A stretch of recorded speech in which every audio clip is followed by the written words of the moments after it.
verso de número 43 em diante. Evangelho segundo escreveu São João, capítulo 1, a partir do verso de número 43. No dia seguinte, resolveu Jesus partir para a Galiléia e encontrou a Filipe, a quem disse: segue-me. Filipe era de Betsaida, cidade de André e de Pedro.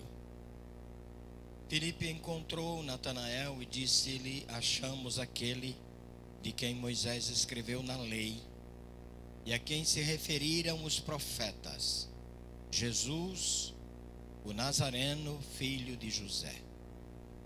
Perguntou-lhe Natanael: de onde de Nazaré pode sair alguma coisa boa? Replicou-lhe Filipe: vem e vê. Jesus viu Natanael aproximar-se e disse a seu respeito: eis um verdadeiro israelita em quem não há dolo. Perguntou-lhe Natanael: de onde me conheces? Respondeu-lhe Jesus: antes de Filipe te chamar, eu te vi quando estava debaixo da figueira. Então exclamou Natanael: mestre, tu és o Filho de Deus, tu és o Rei de Israel. Que Deus aplique em nossos corações sua palavra. Deus, nós entendemos, ó Senhor, como o nosso coração é falho. E como às vezes nós queremos ver nos homens as virtudes. E queremos até qualificá-los pelo lugar que mora, pela roupa que veste, pelo meio social em que vive. Deus, ajuda-nos a entender que a grande realidade da vida não era absolutamente o nosso cálculo, a nossa maneira de pensar. Mas, ó Deus, todos nós precisamos depender da Tua ajuda para, compreendendo a vida, vivê-la de modo digno, a fim de honrarmos o Teu santo e precioso nome. E bendigo, ó Senhor querido, porque Tu tens nos dado o privilégio de pensar, a faculdade do pensar, a realidade, ó Senhor, das escolhas, e como também das preciosas descobertas.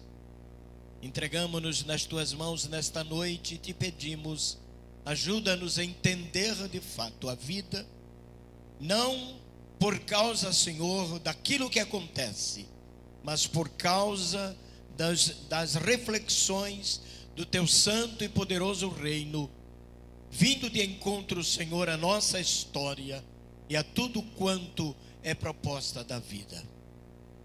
Nos entregamos nas Tuas mãos benditas e gloriosas, em nome de Jesus. Amém.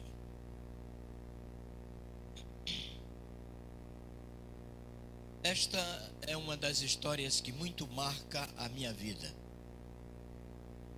Pelo fato, meus queridos irmãos, de eu estar incluso na realidade da linguagem de um homem que precisou de fato discernir, no descobrimento das coisas naturais, quem era de fato Jesus. A gente fala de Jesus, proclama Jesus, mas muitas vezes não se sente no dever, ou pelo menos não tem a mente bem clara no que se refere a conhecer de fato Jesus Cristo. Se nós nesta noite fôssemos a todas as congregações cristãs que falam de Jesus, certamente ouviríamos muita coisa boa. As interpretações seriam as mais variadas possíveis, mas certamente elas viriam à nossa mente como elementos benfazejos, preciosos, falando sobre o Senhor dos Senhores, o Rei dos Reis. E é assim, meus queridos irmãos, que a sociedade tem a linguagem da interpretação mediante tudo aquilo que a gente vive, a gente conhece, e como também a gente tira os exemplos da sociedade para dar o nosso parecer. Quem é fulano de tal? É assim, é assim, é assim. E às vezes nem é daquele jeito, mas a gente ouviu alguma coisa e a nossa interpretação é lógica, é rápida, é definida e bem parece até que é irremovível, porque achamos que a nossa mente privilegiada tem razão de fazer as suas variadas determinações. Obedecer a Deus é um princípio da alma, do coração. Não é da lógica. Não era uma questão apenas de entender quem é Deus. Tem tanta gente que entende quem é Deus, mas não é submisso a Deus. Eu estava lendo hoje bem cedinho, antes de ir para o rádio, 4 horas da manhã, uma das histórias mais sublimes do livro de Atos dos Apóstolos. Eu estava vendo a submissão do apóstolo São Paulo, com referência a dar continuidade às suas viagens missionárias, quando apareceram no seu caminho 7 impedimentos cruciais, que na lógica o fariam desistir da realidade do seu propósito. Mas ele para e vê que Félix e tantos outros que estariam julgando a sua vida e também a sua linguagem, não lhe fez absolutamente parar nem mudar o pensamento que tinha a respeito do reino de Deus e a integridade do seu coração dedicada ao Senhor, na aspiração de conquistas poderosas, onde tanta gente precisava de fato do reino de Deus.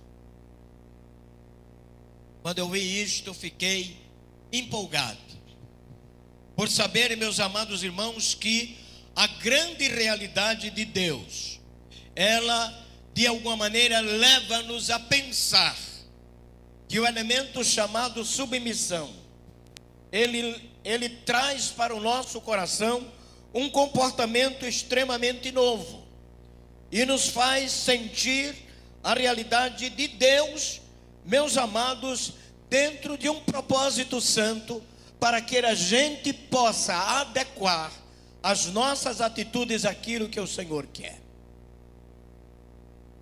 Jesus foi alvo das especulações. Por quê? Esdras leu hoje à noite, que Jesus não tinha aparência nem formosura. Qual seria a atração que ele teria para alguém o seguir? Qual seria de fato o elemento em que convenceria aqueles que estavam lá na praia deixarem tudo e dizerem para ele: nós vamos te seguir? E a gente encontra em seguida este chamado aqui deste homem, conforme a leitura feita, que estava na mesma cidade, que obedeceu o mesmo chamado e que poderia de alguma forma ter ou fazer algumas perguntas acerca do caráter de Jesus, ou pelo menos do ofício de Jesus, mas ele não faz, porque está convencido de que Jesus é realmente diferente. Nós, os cristãos, precisamos cada dia sermos mais maleáveis, ter o nosso coração entregue à direção e ao comando de Jesus. Quando assim o fazemos, a nossa direção, as nossas atitudes não se tornam elementos de implicações, mas de louvor para a glória preciosa do Deus a quem servimos. O texto, meus amados irmãos, que eu li sobre Filipe e Natanael é um encontro inédito. Filipe é aquele indivíduo que quer de fato transferir para Natanael a imagem que ele tem e que compreende a respeito de Jesus. O texto diz que no dia seguinte, imediato, Jesus partiu para a Galileia e encontrou Filipe, a quem disse: segue-me. E esse não teve nenhuma dúvida. Qual era o parâmetro para que os elementos sigam Jesus? Primeiro, fé. Segundo, confiar que a sua palavra é de fato aquela em que não haverá nada que possa reprová-la. Pelo contrário, tudo aquilo que sai da boca de Deus é verdadeiro. A gente precisa admitir isto. Nós não somos os elementos em que, meus amados irmãos, o dicionário da nossa própria escolha, da nossa própria autoria, da nossa própria liberdade, estaria de fato determinando aquilo que devemos ser. É Deus quem deve, e na realidade é Ele quem determina aquilo que devemos ser. O texto diz: ora, Filipe era de Betsaida, cidade de André e Pedro. Encontra-se aqui uma história em que André e Pedro seguiram Jesus sem perguntas. Seguiram Jesus sentindo que o coração pulsava em ter experiências gloriosas e celestiais. André e Pedro estão de fato vivendo, meus queridos irmãos, dentro daquela área da obediência, do seguir a determinação de Deus, e acham ser de fato bem amparados pela ação gloriosa dos céus. Filipe, que é exatamente um novo seguidor, passa então a também ter o mesmo prisma em termos de atitude. Ele não questiona, ele apenas segue.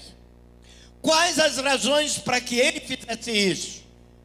Conforme o texto, este homem era conhecedor do Velho Testamento, e ele entendia as profecias a respeito do Rei Jesus, do Senhor Jesus, daquele que viria para estar no meio dos judeus e consequentemente estender a sua mensagem aos gentios.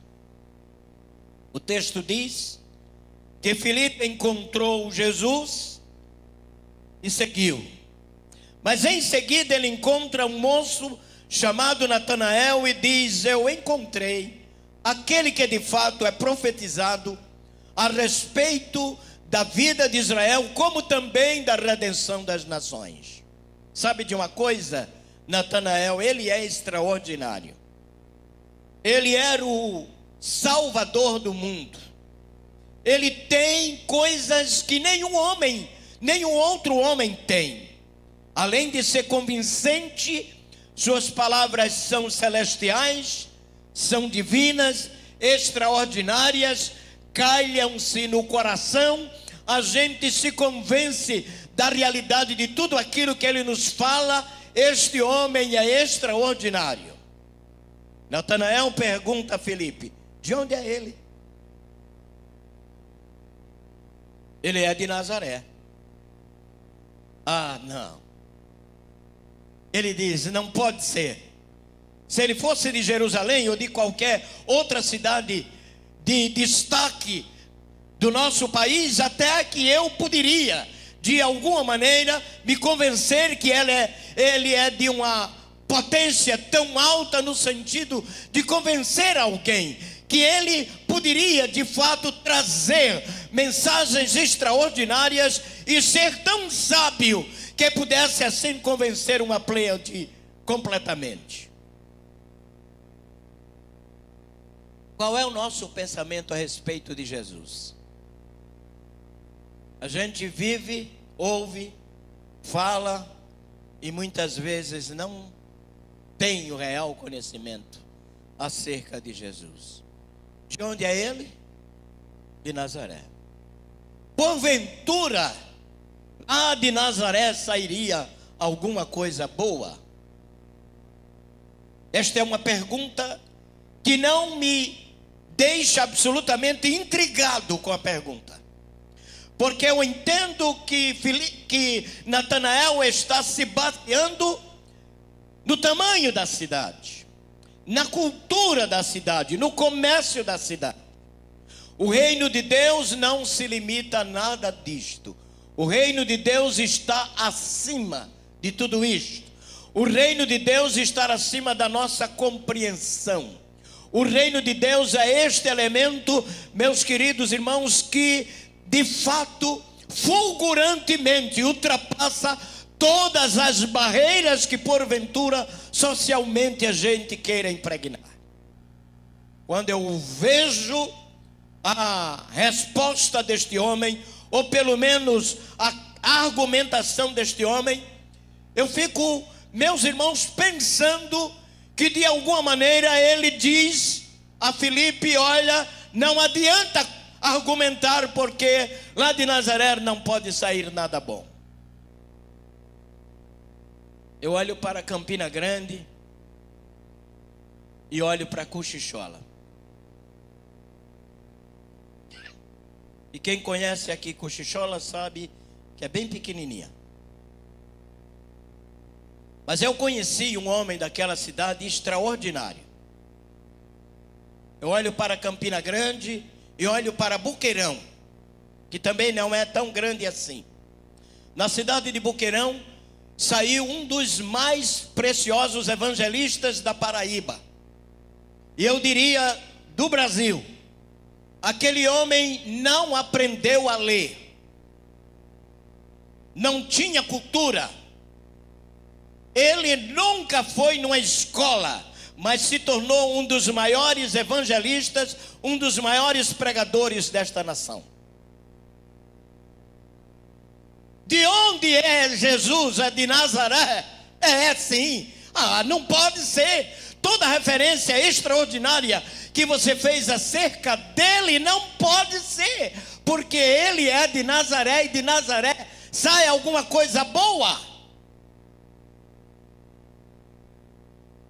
Natanael estava pensando na vida dos pescadores humildes de Nazaré. Natanael estava pensando na cultura fraca, humilde de Nazaré. Natanael estava pensando no tamanho do povoado ou da cidade de Nazaré. Ele não estava pensando no reino de Deus. Ele não estava pensando na informação fidedigna trazida por Filipe. Ele está pensando apenas que pode deduzir que de Nazaré não sai nada bom. E agora a gente se coloca, meus queridos irmãos, no lugar de Jesus. De onde a gente saiu? Eu saí de uma cidade pequenininha. Pastor Enil saiu lá de Cubati. E outros aqui saíram lá de Barra de Santana. Outros saíram de outros povoados menores. A gente tem hoje um dos pastores mais ovacionados na missão, que é lá de uma cidadezinha bem pequenininha. E a gente diz: por que estas observações? É porque, meus queridos irmãos, enquanto a gente não vê, a gente não conhece os resultados do reino de Deus na vida de determinadas pessoas, a nossa análise acerca disto parece de alguma forma confundir a nossa maneira de pensar. Sossego é exatamente a cidade onde nós temos um proeminente pastor das nossas congregações. Quando, meus queridos irmãos, nós fomos ali falar com a congregação para elegermos um novo pastor ali, a congregação se levantou e disse: nós queremos o irmão fulano de tal, que nasceu aqui, que é daqui, que a gente conhece e sabe os frutos da vida dele. Quem poderia então fazer qualquer julgamento a respeito da pessoa de Jesus sem conhecê-lo?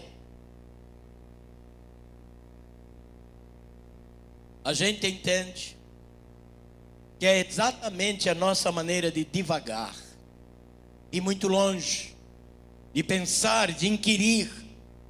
A gente entende que enquanto o Espírito Santo não ilumina a nossa mente, a variação de coisas que se passam, meus queridos irmãos, às vezes nos torna retrógrados, nos torna impensáveis dentro de determinadas realidades, porque a gente não pensa maduro, a gente não pensa de conformidade àquilo que Deus na realidade pode fazer na vida das pessoas. O pregador que eu disse lá de Boqueirão é um exemplo disto. Eu estava ainda para me casar quando aquele homem estava fazendo uma série de conferências de 3 noites aqui na segunda igreja. E eu fiquei encantado com as interpretações daquele homem. Quem lia a Bíblia para ele? Alguém. Ele decorava o texto, chegava no púlpito, colocava o rosto um pouco assim para cima e começava. Era exatamente uma informação extrema e tremenda do reino de Deus para a congregação que ia ouvi-lo. E certamente, meus amados irmãos, por ele não ter cultura, por ele não ter absolutamente nenhuma formação teológica, é bem possível que a gente pense que a igreja estaria vazia. Mas a igreja não estava vazia, a igreja não tinha mais lugar para ninguém que chegou tarde. O reino de Deus é este elemento excelente que os homens precisam descobrir a sua excelência.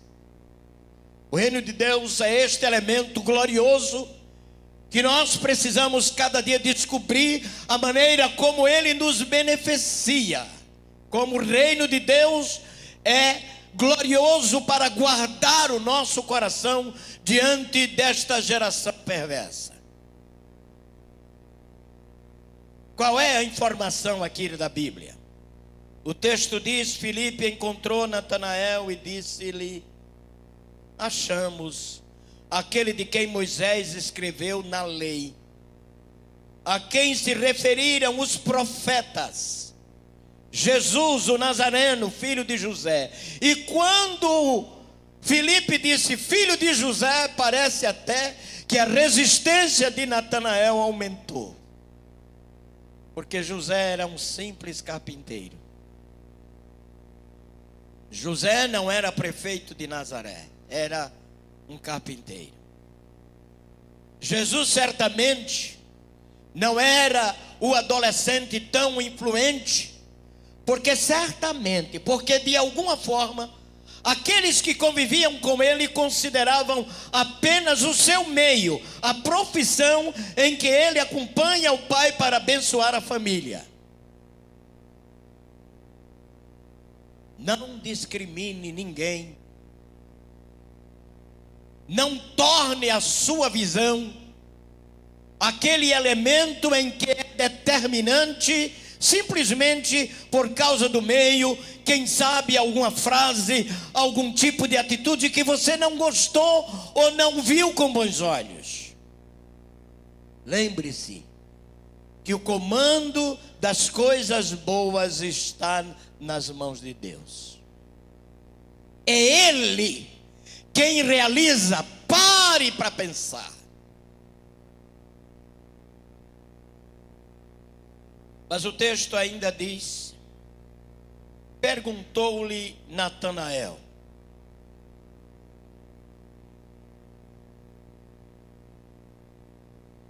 pode alguma coisa boa surgir de Nazaré?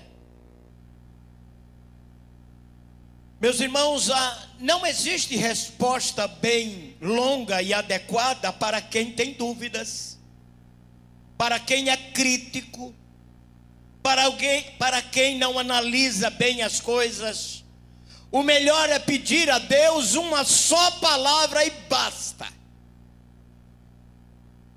Os nossos grandes e graves argumentos não são elementos em que vão convencer A e B.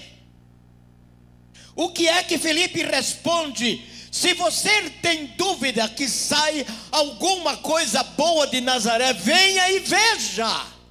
Aleluia.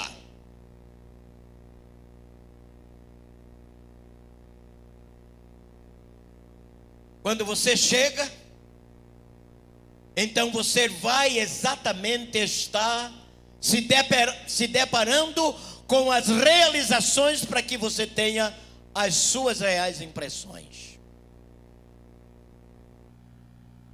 Tem muita gente que acha fulano de tal chato demais quando a pessoa não é. Tem gente que acha que tal pessoa é tagarela quando ela não é, ela só gosta de conversar. Ela só gosta de argumentar. Ela gosta de se comunicar. E às vezes é taxada levianamente desta maneira. O que é que Felipe diz a Natanael? Venha e veja. Eu não quero argumentar com você. Eu quero que você venha e veja. Duas palavras em que, meus queridos irmãos, incita-me a colocar-me nesse texto dentro de um pensamento que é exatamente a razão daquilo que eu quero transmitir aos irmãos. Primeiro, o que é que você espera de Jesus? Venha e conheça-o. Quando você conhecer Jesus, então você vai ter outra impressão.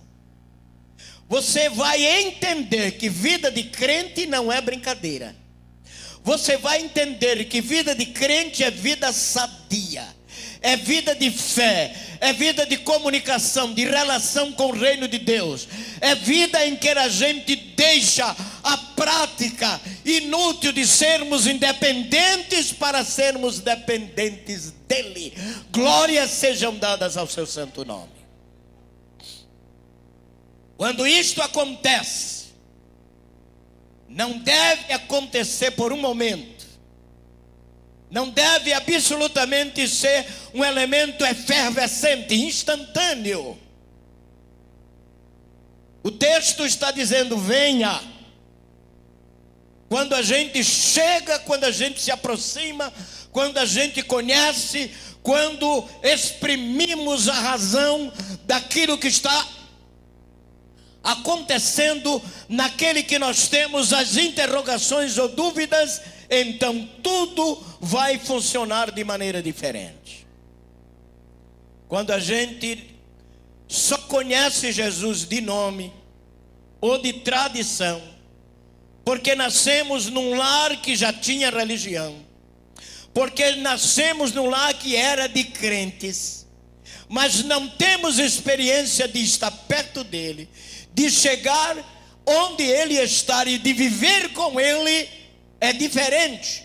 A partir da hora que você segue Jesus, você pensa diferente.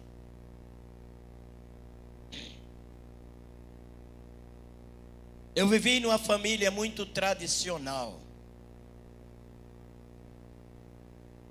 Todos os membros da minha família tinham exatamente um recado que não tinha outra expressão, era somente esta: da maneira que a gente nasceu, na religião que a gente nasceu, vamos morrer. E um dia eu pude interpretar isto,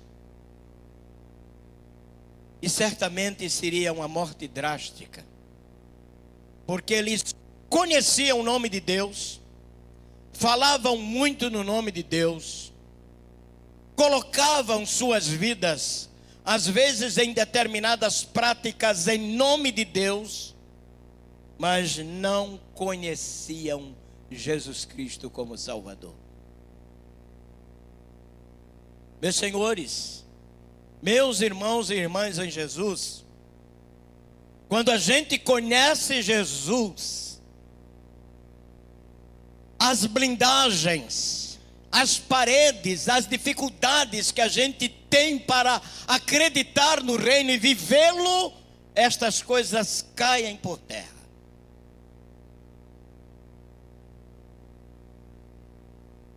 Filipe apenas diz: vem, chegue para perto, enxergue a realidade, veja o que ele faz. Veja se algum sacerdote faz o que ele faz. Veja se algum religioso que você anda atrás dele faz o que Jesus faz. Venha! Não fique absolutamente à distância fazendo a sua crítica infundável, apenas baseando-se na cidade em que ele nasceu. Aliás, em que ele vive. Às vezes a gente quer interpretar o evangelho por causa do mau testemunho de alguém. Às vezes a gente quer interpretar o evangelho porque alguns cristãos esfriaram na fé e a gente às vezes se acosta a eles como se na verdade estamos de fato cooperando para que eles possam um dia se erguer. Não. Nós precisamos ser tochas vivas para acender a vida dos outros. Nós precisamos do reino vivo para fazer com que aqueles que estão ficando mornos aqueçam o coração. E quando Filipe diz: vem, ele está dizendo: você dar apenas uns passos, ele está ali, vamos vê-lo, vamos encontrar com ele. Perceba quem é ele antes de falar dele. Quando a gente abre o coração para Jesus, quando a gente vem para Jesus, então, queridos, acontece uma coisa espetacular. Eu me lembro na noite que aceitei Jesus como meu Salvador. O pregador fez o apelo, um bocado de gente aceitou Jesus como seu Salvador, e um moço que estava comigo na segunda fila de bancos chamou o pastor e disse: esse aqui quer. E eu não queria. Eu achava bonito. O reino de Deus me impressionava. Eu achava maravilhoso. Quantas pregações extraordinárias, quantas histórias marcantes estavam, na verdade, desenhando o meu coração, mas eu não queria. E ele me perguntou: você quer? Eu olhei para um canto, olhei para outro e pensei imediato: vou me livrar dele. E disse: quero. Nunca queira o reino de Deus dentro exatamente daquilo que você julga o escape. Queira porque você quer. Queira porque você ama o reino de Deus. Queira porque Jesus vai abençoar a sua vida. Queira porque Ele vai lhe perdoar. Queira porque a sua graça vai transformar você. Queira por causa disto. A segunda palavra em que Filipe diz a Natanael é esta: venha ver. Sabe de uma coisa? O testemunho é exatamente um dos elementos mais irrefutáveis de todas as implicações que muitas vezes nós nos metemos. Alguém diz uma coisa e você às vezes acredita, mas vá ver. Enxergue depressa. Não conclua simplesmente porque você pensou. Lembre-se que você precisa estar perto de Jesus para saber quem é Ele. Venha e veja. O que aconteceu com Natanael? Jesus viu Natanael. Diz o versículo de número 47... aproximar-se, disse a seu respeito: eis um verdadeiro israelita em quem não há dolo. Ele ficou espantado, disse: de onde é que você me conhece? Ele já começou a dizer uma verdade que eu não posso refutar. Eu sou assim mesmo. Eu tenho um bom testemunho. Eu acredito no reino de Deus. Talvez você seja assim. Você acredita no reino de Deus e vai dizer: não preciso mais de nada, porque eu acredito. Quantas e quantas vezes as pessoas estão bem perto do reino de Deus, estão à porta da graça, mas não conseguem entrar, porque não estão dispostas a aceitar o convite de Jesus. Jesus está dizendo a Natanael: eis aí um verdadeiro israelita em quem não há dolo. Este homem gosta da verdade. Nem pense que gostar da verdade resolve o problema do seu coração. Tem gente que diz assim: eu só falo a verdade. Coitadinho. Eu só amo a verdade. Passa a vida inteira sem Jesus. E Jesus disse assim: eu sou a verdade. Onde ele vai colocar o seu rosto e encarar Jesus como a verdade, ele dizer que ama a verdade, mas rejeita Jesus, que é a verdade. Pense nisso. Foi o Senhor Jesus quem disse: eu sou a verdade.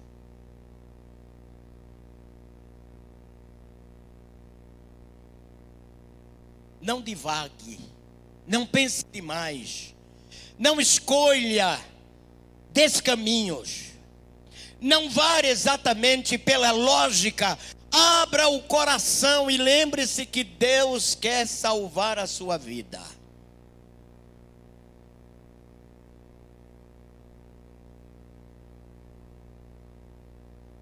O texto diz: perguntou Natanael: de onde o Senhor me conhece?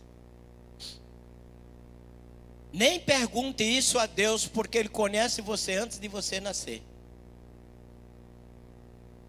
Não adianta querer fazer esta pergunta ao reino de Deus. O reino de Deus conhece a gente no pensamento. Antes que a gente fabrique alguma coisa lá no pensamento, Deus já nos conhece, diz o Salmo 139. Como é maravilhoso saber que Deus nos conhece. Portanto, nós somos transparentes diante dos olhos de Deus e nunca, absolutamente nunca justificaremos nada diante dele, porque ele nos conhece. Pare com aquela atitude de você simplesmente determinar as coisas. Lembre-se que você depende de Deus. Por fim, Jesus diz assim a Natanael: eu te vi debaixo da figueira. Ele fica espantado com isso, porque lá na figueira Jesus estava tão distante que não dava para ele pensar que alguém estava o enxergando. Queridos, não há distância para os olhos de Deus não nos ver. Não há lugar nenhum que os olhos de Deus não nos enxerguem. Não há situação nenhuma em que Deus de fato não nos veja. Ele está vendo você aqui agora. Se estas lâmpadas estivessem apagadas, os olhos de Deus distinguiriam todos que estamos aqui. Deus não precisa de iluminação para enxergar absolutamente nada. Deus não precisa de óculos para enxergar em toda e qualquer distância. Eu te vi quando você estava debaixo da figueira. Então exclamou Natanael: ah, que coisa maravilhosa! Então Natanael exclamou: tu és o Filho de Deus. Ele está dizendo: eu acabo de descobrir que Felipe tinha razão. Eu acabo de descobrir que o reino de Deus é assim. Deus, na verdade, não me conhece. Natanael está dizendo: eu acabo de descobrir que alguém de fato me olha sem que eu perceba. Ele está no meu encalço todos os momentos. O que fazer? Nós não nos afastamos de Deus um só instante. Se o indivíduo vem para a igreja, Deus está vendo. Se ele entra no motel, Deus está vendo. Se ele fica no cruzamento para assaltar alguém, Deus está vendo, e um dia ele vai pagar por isso. Se ele está planejando assassinar alguém de forma em que a justiça não descubra assim facilmente, Deus está vendo. Aqui e acolá, nas grandes cidades, existem pessoas que saem de madrugadas para assassinar as pessoas que estão dormindo na rua. Algumas delas são descobertas e outras não. Mas um dia estas pessoas vão comparecer diante do trono de Deus, e Deus vai dizer: eu vi o que você fez.